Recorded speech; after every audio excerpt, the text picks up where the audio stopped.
yang dipanggil untuk mengasihi bukan saja dengan kata-kata, tetapi dengan teladan hidup dan juga dengan perbuatan kasih kita. Kalau kita sudah sampai pada tahap ini, maka kita boleh mengatakan diri kita ini adalah para pengikut Kristus yang menjalankan dan menghidupi identitas kita sebagai para pengikut Kristus.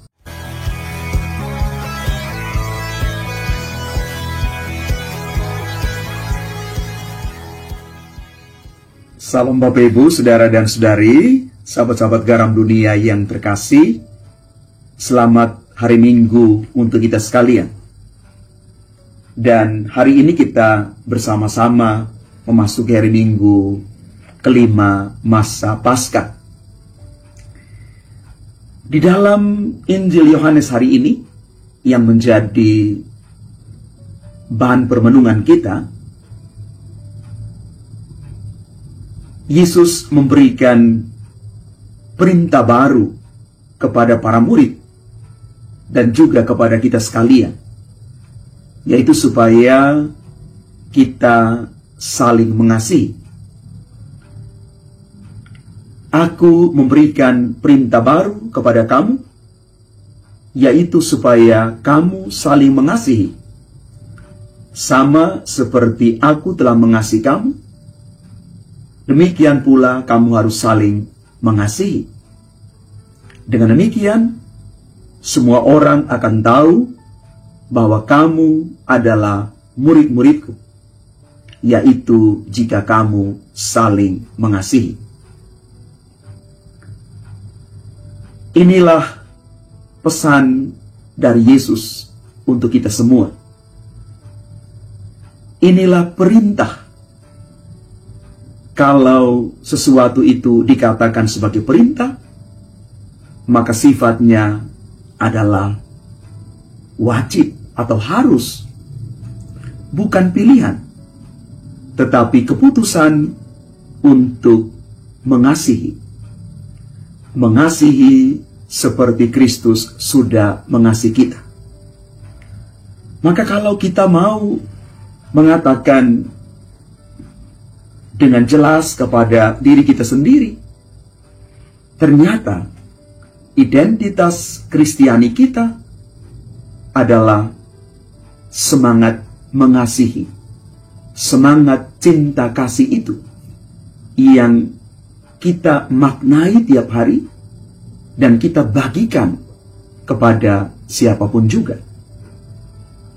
Bapak, Ibu, Saudara, dan Saudari terkasih, Kristus Yesus yang adalah Tuhan sudah mengasihi kita. Dia sungguh memberikan dirinya sehabis-habisnya bagi kita. Maka kalau Yesus yang adalah Tuhan itu sungguh mengasihi kita, maka kita juga belajar untuk saling mengasihi satu sama lain.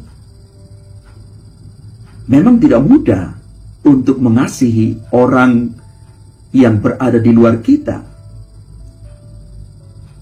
Kalau kita mengasihi orang terdekat kita, orang yang mengasihi kita, orang yang sevisi misi dengan kita, rasanya mudah. Tetapi alangkah sulitnya ketika kita mengasihi orang yang kurang atau tidak mengasihi kita.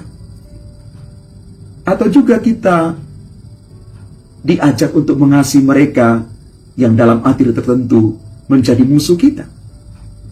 Tetapi di sini Yesus mau mengatakan satu hal kepada kita. Mengasihi adalah identitas kita. Identitas sebagai orang-orang terpanggil yang dipanggil untuk mengasihi bukan saja dengan kata-kata, tetapi dengan teladan hidup dan juga dengan perbuatan kasih kita. Kalau kita sudah sampai pada tahap ini, maka kita boleh mengatakan diri kita ini adalah para pengikut Kristus yang menjalankan dan menghidupi identitas kita sebagai para pengikut Kristus. Maka semangat Paskah sebenarnya adalah saat kita menggelorakan, menghidupi, dan membagikan teladan kasih itu kepada siapapun dan dimanapun kita berada. Karena sekali lagi, identitas kita sebagai para pengikut Kristus adalah mengasihi, dan mengasihi itu adalah buah dari hidup beriman kita. Mari Bapak Ibu, saudara dan saudari yang terkasih, semoga semangat kasih sungguh terus menjadi dasar, menjadi kekuatan kita dimanapun kita berada, sehingga betul-betul di dalam hidup karya pelayanan kita setiap hari, kita menunjukkan dengan jelas keberpihakan kita. Ketika kita mau mengasihi siapapun, kita mengasihi karena Kristus Yesus sudah terlebih dahulu mengasihi kita. Ingat, mengasihi itu adalah identitas kita sebagai orang-orang pilihan Tuhan. Dan yang kedua, mengasihi itu bukan pilihan, tetapi keputusan. Keputusan untuk terus mengasihi. Kenapa? Karena Yesus sudah lebih dahulu mengasihi kita. Tuhan memberkati kita sekalian. Amin.